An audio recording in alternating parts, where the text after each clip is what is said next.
We're going to do a quick tour of AxioCNC. We're going to start over here on the settings page. Now on the settings page, you can set up your watch folders. You can change the appearance of AxioCNC, including some custom themes. I like sunset. And you can see we already have our machine connected here, the Carbide 3D Shapeoko Pro 5. Test that connection, it looks great. And we also need to tell Axio how big the machine is and which corner it homes in. So we have some presets here. We're going to go to the Shapeoko 5 Pro. That will set up our machine dimensions and the homing location. I also like to have a tool spin up delay so that the VFD spins up for 5 seconds before cutting. Next we have our zeroing methods. So I have manual bit setter and touch plate set up here. I'm going to go ahead and add the bit zero as well.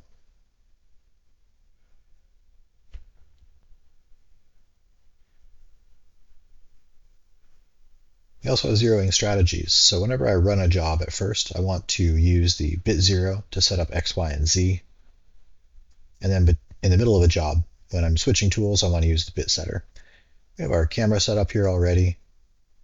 We have our joystick set up, but let's just go ahead and connect the Xbox controller, test that. This is also great for testing your button mappings down here at the bottom.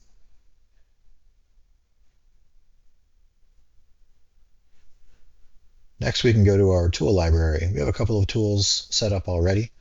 We match these up to the tools that we have in Fusion or our CAM software. So we're going to set up one more just to show you how it works. This is tool ID 7. And this is one of my favorite bits, the McFly. It's a 1/4 inch diameter bit, and that is a facing bit. So we have 3 tools set up now in the library. We also have our macros, and we can set up events. But for now, let's go back to the setup page. Let's walk through this. The setup page is where you set up your job. So we're going to go ahead and connect to the Shapeoko 5 Pro. And we're going to go ahead and home the machine. Now we will switch to the camera view, take a look at the machine as it homes. And then let's go through these panels here on the left. So starting with the position panel. Position panel shows your workspace, the workspace coordinates as well as the machine coordinates. It lets you zero each of those coordinates and then go to each of those zeros as well. Up next, we have pretty standard jog controls. You set the distance that you want the machine to jog and then click any of the buttons to jog in that direction. We also have analog controls. And so you can see this is like a web joystick. You can move the joystick. The machine is actually very responsive. There's just a little bit of a delay on the webcam. And it's a very intuitive way to move the machine around. And you can do the same thing with Z. So when you're finding your probe center, this is a great way to do it. You can also see in the 3D view that the tool head in the 3D view exactly matches where on the table the tool head is as well. And so you can see how the analog moves the tool head. All right, now let's look at the joystick. So I like to leave the joystick locked when I'm not using it. That way I don't accidentally bump it and move the machine. So we'll unlock that. And then we can use the joystick and you'll see the tool head move around in the visualizer as well.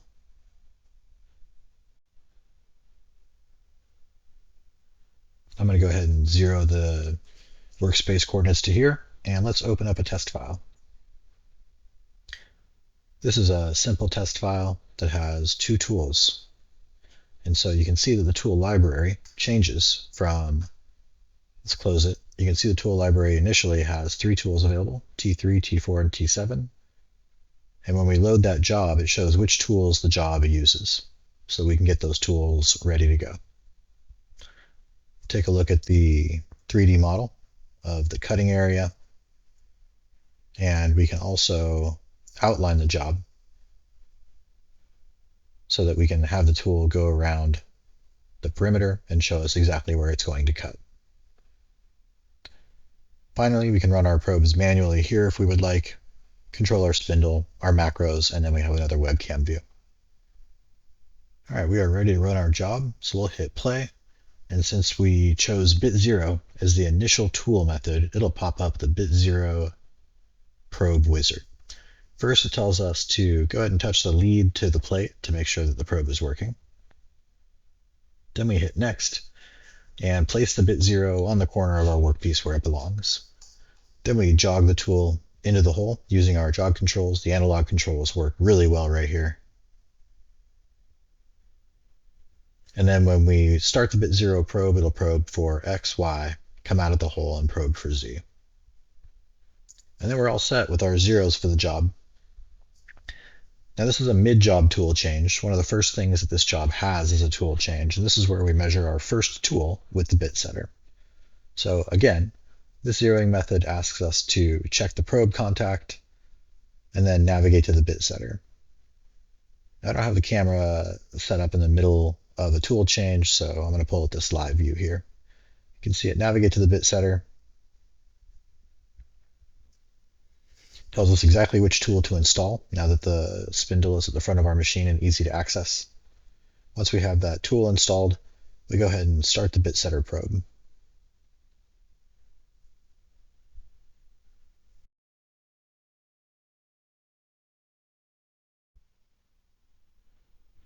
that's it. Our first tool is measured and we've stored that offset.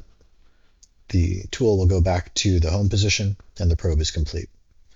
We can hit next and resume the job.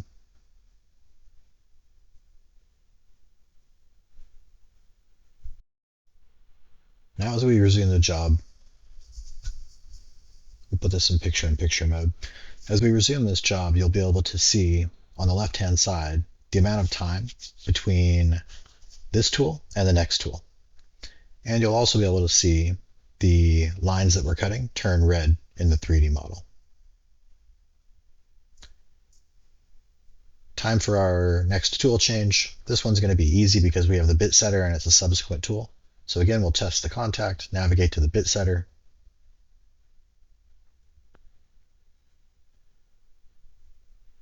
At this point, we would change the tool. Which tool? This one, right out of our tool library. Tool number 4, the Carbide 202. Hit next. At this point, we would actually have installed that new tool with a different length. And then we will probe the difference in the length.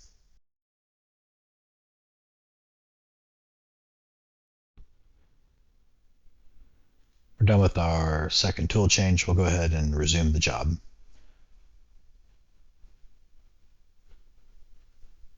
You can see that each of our tools has an offset that we measure. We also have our workspace coordinates, machine coordinates, the feed rate, the maximum feed rate of this job, spindle information, how long the job has been running and how much longer we have to go, as well as information about the planar queue and receive buffer to make sure that our CPU is not starving and we're sending enough G-code in time to the controller, and then the progress that we've made through this file as well. So let's go ahead and resume this job. You're going to see that we're going to cut through these last lines in the borehole. And you can see in the camera that our machine is going as well. It's done with this job, so it's going to go back home.